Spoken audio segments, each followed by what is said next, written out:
नमस्कार दोस्तों, मैं सुमित यादव। आप देख रहे हैं द सुनामी और लोकसभा चुनाव 2024 की लगातार कवरेज हम लोग आपको दिखा रहे हैं। आज सुल्तानपुर आए थे, यहाँ पे हम लोगों ने लोगों से बातचीत की है। महागठबंधन की जो मीटिंग 23 जून को हुई, जो सभी विपक्षी दल की बैठक हुई, महागठबंधन पर सभी लोग राज़ी हुए। सभी लोगों का ये मानना, सभी विपक्षी दलों का ये मानना कि सभी लोग एक साथ मिलकर चुनाव लड़ने के लिए तैयार हैं। अब अगली बैठक 12 जुलाई को शिमला में होनी है, मल्लिकार्जुन खड़गे के नेतृत्व में, मल्लिकार्जुन खड़गे की अध्यक्षता में।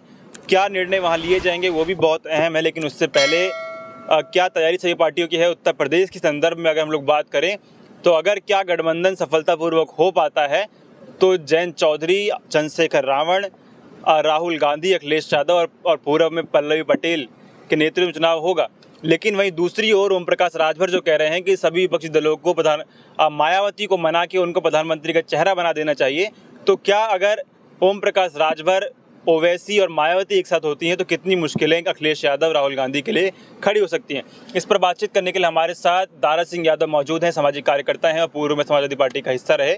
बहुत बहुत स्वागत है दारा भाई चैनल पर। नमस्कार दारा भाई, मेरा पहला सवाल आपसे यही है कि जो 23 तारीख को जो बैठक हुई, अगर हम उत्तर प्रदेश के संदर्भ में बात करें तो क्या लग रहा है उत्तर प्रदेश में सभी विपक्षी दलों की क्या भूमिका रहेगी भारतीय जनता पार्टी को हराने के लिए? देखिए, उत्तर प्रदेश में अगर देखा जाए तो सबसे बड़ी पार्टी जो भूमिका निभाएगी वो समाजवादी पार्टी जी विपक्ष के तौर पे जो यहाँ पे है इस समय, और जो ज़मीनी पे लड़ने का काम भी किया तो समाजवादी ने ही किया है और बाकियों ने सिर्फ अपने अपने बयानों के ही रोटियां सेकते रहे हैं। अच्छा, अगर आपने कहा समाजवादी पार्टी बहुत बड़ी भूमिका निभाएगी, वहाँ पे मौजूद रहे राहुल गांधी वहाँ मौजूद रहे, उन्होंने भी कहा कि हाँ हम सब लोग साथ मिलकर चुनाव लड़ेंगे।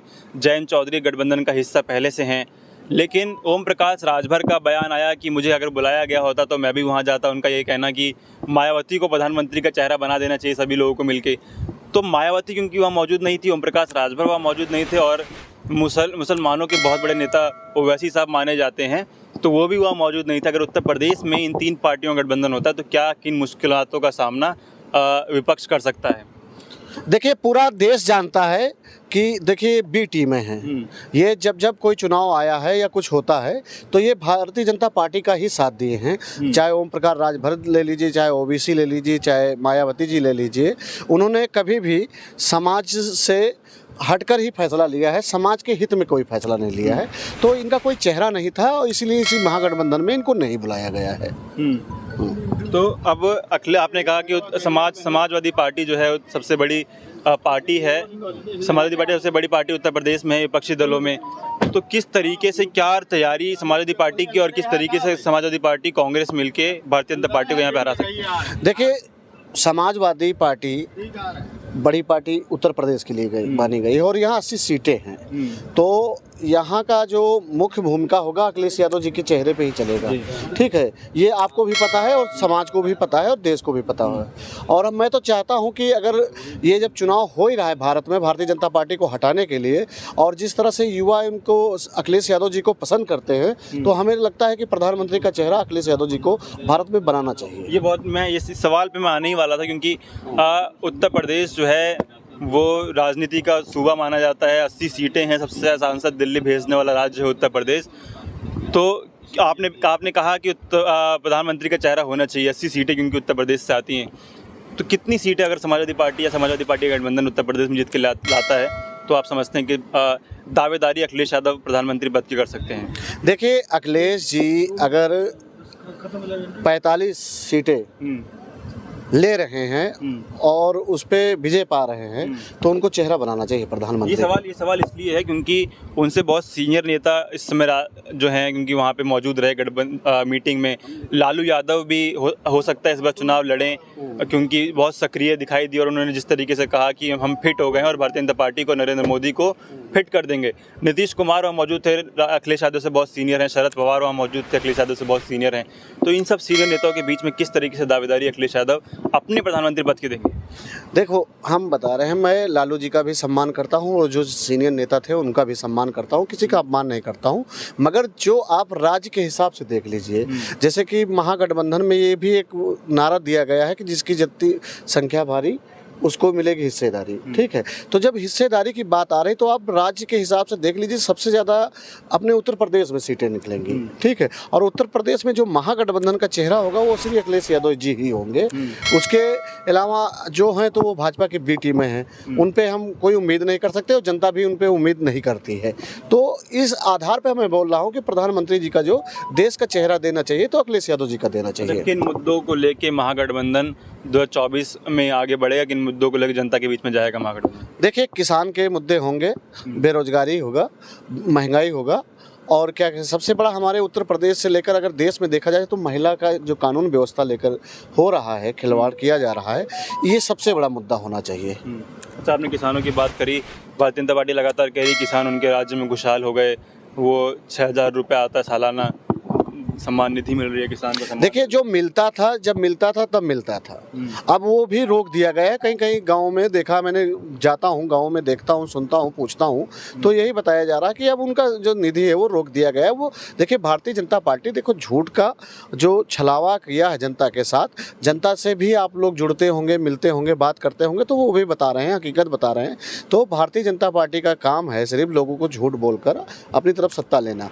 मगर ये जो महागठबंधन है, जो ये 80% वाला है, ये आपकी भारी पड़ने वाला है भारतीय जनता पार्टी पे, और भारतीय जनता पार्टी को इस बार हराना ही पड़ेगा सबको। अखिलेश जी ने कहा कि एनडीए को इस बार पीडीए हराएगा। पीडीए की परिभाषा उन्होंने बताई कि पिछड़ा, दलित और अल्पसंख्यक। क्या पिछड़ा, दलित और अल्पसंख्यक को अखिलेश यादव जोड़ पाएंगे? उनकी पिछड़ा, हम लोग पिछड़ी जातियाँ जो हैं, वो ज़्यादातर जातियाँ भारतीय जनता पार्टी को इस समय वोट कर रही हैं, इसलिए भारतीय जनता पार्टी सत्ता में काबिज है। दलित की आप बात करें तो दलित, अब अगर उत्तर प्रदेश की अगर हम बात करें तो एक बहुत बड़ा दलित समाज जो है वो मायावती के साथ जाता है आज भी। हालांकि मायावती उतना सक्रिय राजनीति में नहीं है इस समय, लेकिन अभी भी बहुत बड़ा दलित समाज मायावती के साथ जाता है, मायावती को अपना नेता मानता है। और ओवैसी साहब चुनाव लड़ते हैं तो बहुत बड़े नेता मुसलमानों के ओवैसी साहब हैं। तो किस तरीके से आप पिछड़ा, दलित और अल्पसंख्यक को अपने साथ लाने में कामयाब हो पाएंगे? देखिए, दलित समाज जो भाई हैं वो सब जाग चुके हैं, समझ चुके हैं कि उनके जो वोटों के साथ खिलवाड़ किया जाता है, उनकी बेचनामी जो चलती है चुनाव के टाइम, वो भी समझ गए कि हमारा नेता जो था वो सिर्फ बिकाऊ है। तो इसलिए अब अखिलेश जी को भी 12 तारीख की जो बैठक होने वाली है, उसकी बैठक के बाद आकर उनको एक उत्तर प्रदेश में बैठक करना चाहिए। उनको जितने समाज के जो संगठन हैं, जो इनसे लगाव रखते हैं, जो इनसे मिलना चाहते हैं, उन सबको बुला के एक बैठक कर लें। और मैं विश्वास के साथ कह सकता हूं कि अखिलेश जी, मैंने 45 सीटें कहा है, और अगर वो ये सब में कामयाब हो रहना चाहते हैं तो 80 सीटें उनके लिए कोई कम नहीं है। 80 पर भी वो पूरी तरह से विजय पा सकते हैं। नहीं, मैं सवाल ये है कि किन मुद्दों पर आप पीडीए को संगठित कर सकते हैं? देखिए, उसके लिए जो है, पहले तो इनको क्षेत्र में जाना होगा, सबके पास मिलना होगा, एक भेदभाव खत्म कर देना चाहिए। और दूसरा चीज़ कि देखिए, जब नेता नेतृत्व करता है तो सबके पास भी नहीं जा पाता है, क्योंकि चुनाव आता है।